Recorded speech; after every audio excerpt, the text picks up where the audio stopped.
Hello everyone. Today we are going to start a new chapter in geography, the Earth in the solar system. इस chapter में हमें mainly क्या बताया गया है कि हमारी अर्थ क्या है और सन, मून और हमारे जो गैलेक्सीज हैं उसके बारे में बताया गया है मेनली। तो इसमें क्या है, पहले हम अगर पहले पेज पे जाएं तो हमें पता चलेगा कि जो फुल मून डे होता है उसको पूर्णिमा कहा जाता है और न्यू मून पे अमावस्या। ऐसा क्यों होता है? एक दिन क्या होगा कि जो मून है वो हमें पूरा सर्कल में और अपनी पूरी शेप में दिखेगा, और एक दिन अमावस्या वाले दिन मतलब कि फुल न्यू मून डे पे हमें क्या होगा कि वो नहीं दिखेगा। ऐसा क्यों? क्योंकि जो मून है उसकी रोटेशन वाइज जब वो सन के बिल्कुल सामने आ जाता है तो उस पर लाइट के रिफ्लेक्शन की वजह से पूरा दिखता है, और एक दिन वो जब वो अर्थ के पीछे आ जाता है जिसमें से वो नहीं देख पाते हम उसे, जिसकी रिफ्लेक्शन नहीं जाती, उसमें क्या है हम उसे नहीं देख पाते हैं। उसके नीचे क्या बताया गया है? The sun, the moon and all those shining object in the night sky is called celestial body. जितनी भी हमारे पास सन, मून और जितनी हमारे पास और भी जैसे हैवी बॉडीज़ और हेवनली बॉडीज़ हैं उन्हें सेलेस्टियल बॉडीज़ कहा जाता है, जो हमें रात को दिखती हैं और दिन में भी दिख सकती हैं। जो कुछ सेलेस्टियल बॉडीज़ बहुत गर्म और बड़ी होती हैं, वो गैसेस से बनी होती हैं और उनकी खुद की हीट और लाइट होती है जो कि वो रिफ्लेक्ट करते हैं, और ये रिफ्लेक्ट भी छोड़ो अपने आप से एमिट करते हैं। उनको कहा जाता है स्टार। अब जो हमारा सन है वो भी एक स्टार है। हमें नाइट स्काई में जितने भी काउंटलेस ट्विंकलिंग स्टार्स दिखते हैं वो सब भी एक स्टार ही होते हैं, लाइक आवर सन।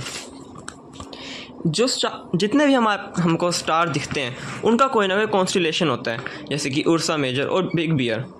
ये जो कुछ स्टार्स मिलकर कोई ना कोई कॉन्स्टिलेशन ज़रूर फॉर्म करते हैं। जैसे जो हमें नॉर्मली दिखता है आसमान में उसे क्या होता है, एक स्मॉल बियर होता है और एक सप्तऋषि होता है।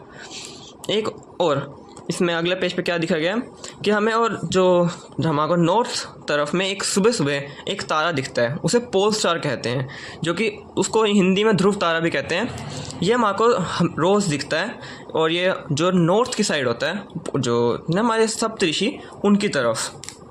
इससे नीचे क्या बताया गया कि जो सेलेस्टियल बॉडी अपनी हीट और लाइट एमिट नहीं करते, जो स्टार से छोटे होते हैं, उनको प्लैनेट्स कहा जाता है। अब ये प्लैनेट वर्ड कहाँ से आया? ये ग्रीक वर्ड से आया है, प्लैनेटाई, जिसका मतलब होता है wanderers. The earth on which we live is a planet. जिस अर्थ पर हम रहते हैं वो भी एक प्लैनेट ही है। इसका नियरेस्ट स्टार एक हमारा सन है, और जो हमारा मून जो हमारा नियरेस्ट मून है वो हमारा जिसको हम रोज़ देखते हैं मून वही है, जो कि लाइट रिफ्लेक्ट करता है सन से लेकर।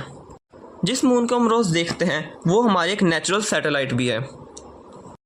जैसे हमारा अर्थ है, वैसे ही और भी 8 और भी प्लैनेट्स हैं, जो सन, 8 प्लैनेट्स, सैटेलाइट्स और बाकी सेलेस्टियल बॉडी, एस्टेरॉइड्स और मीटरॉइड्स को मिलाकर हमारा सोलर सिस्टम बनता है। हमारे सोलर सिस्टम में सबसे बड़ी सेलेस्टियल बॉडी आती है सन, जो अपनी ग्रेविटी से पूरे सोलर सिस्टम को कंट्रोल करती है। वो एक बहुत बड़ा और गर्म गैस का एक गोला है, आग का गोला टाइप, उसका डिस्टेंस अपनी अर्थ से 150 मिलियन किलोमीटर्स है। मतलब हमारे अर्थ और जो मून के बीच में जो एवरेज मतलब अप्रोक्सीमेट जो डिस्टेंस है 150 मिलियन किलोमीटर्स है। अब आते हैं प्लैनेट जैसे Mercury, Venus, Earth, Mars, Jupiter, Saturn, Uranus, Neptune, ये सब हमारे आते हैं प्लैनेट्स।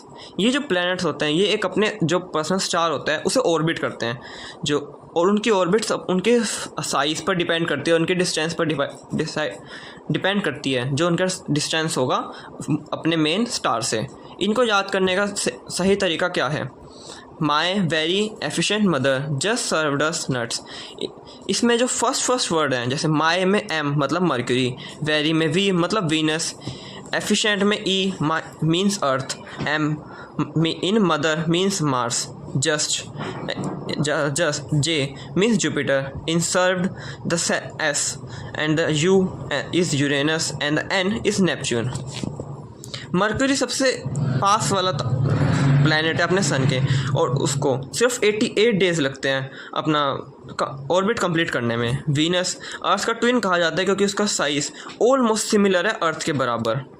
अभी तक तो हम 2000 अगस्त 2006 तक प्लूटो को भी एक प्लैनेट माना गया था, बट जो इंटरनेशनल एस्ट्रोनॉमिकल यूनिट है उन्होंने डिसाइड किया कि जो हमारा प्लूटो है वो एक ड्वार्फ प्लैनेट है, क्योंकि वो एक ऑर्बिट कट करता है हमारे नेपच्यून की।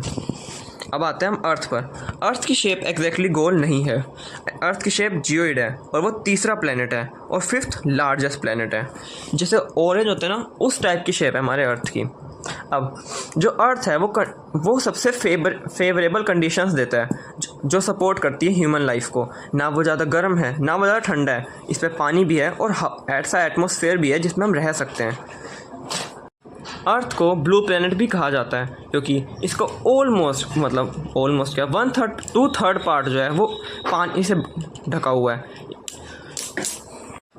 अब आता है अपने मून पर। मून हमारी एक नेचुरल सैटेलाइट है। इसका डायमीटर अपने अर्थ के 1/4 के बराबर है, मतलब कि अर्थ का चौथा हिस्से का जो एरिया है वो हमारे अर्थ के बराबर है। और जो इसका डिस्टेंस है हमारे अर्थ से वो है 3,84,400 किलोमीटर्स फ्रॉम अस। जो उसका मून को अपने अर्थ के चक्कर लगाने में, मतलब अपना ऑर्बिट कंप्लीट करने में अपने अर्थ के अराउंड 27 डेज लगते हैं, जो कि ऑलमोस्ट जैसे स्पिन होता है ना, जिसे अर्थ अपनी घूमती है अपने स्पिन पर, एक्सिस पर, उसके बराबर है। इसी वजह से हमें सिर्फ मून का एक ही साइड दिखाई देता है। हम अपने मून पर रह नहीं सकते क्योंकि वो किसी भी अपने कंडीशन उसको फेवरेबल नहीं करता, क्योंकि ना उस पर पानी है ना उस पर हवा है, एटमॉस्फेयर है ऐसा। उस पर सिर्फ माउंटेन्स हैं और प्लेन्स हैं, कुछ टाइप के माउंटेन टाइप्स, जिसकी वजह से वो जो शेडो कास्ट करता है, मतलब रिफ्लेक्ट करता है, उसमें हमको थोड़ा ऊबड़ खाबड़ टाइप दिखता है। अब हमारे उसमें सोलर सिस्टम में और भी चीज़ें हैं, जैसे एस्ट्रॉइड्स और मीटरॉइड्स। अब हम आते हैं एस्ट्रॉइड्स पर। पहले एस्ट्रॉइड्स क्या होते हैं? ना वो स्टार होते हैं, ना प्लैनेट होते हैं, ना सैटेलाइट होते हैं। ये छोटे छोटे पत्थर टाइप होते हैं, बड़े बड़े पत्थर, जो कि हमारे जो सोलर सिस्टम है उसमें घूमते हैं आसपास। जो जैसे होता है ना, मार्स और जुपिटर के पास के बीच में जो एस्ट्रॉइड बेल्ट है वो इन्हीं एस्ट्रॉइड से बनी है, जो कि पहले किसी न किसी प्लैनेट से या फिर अपने किसी जो आते हैं,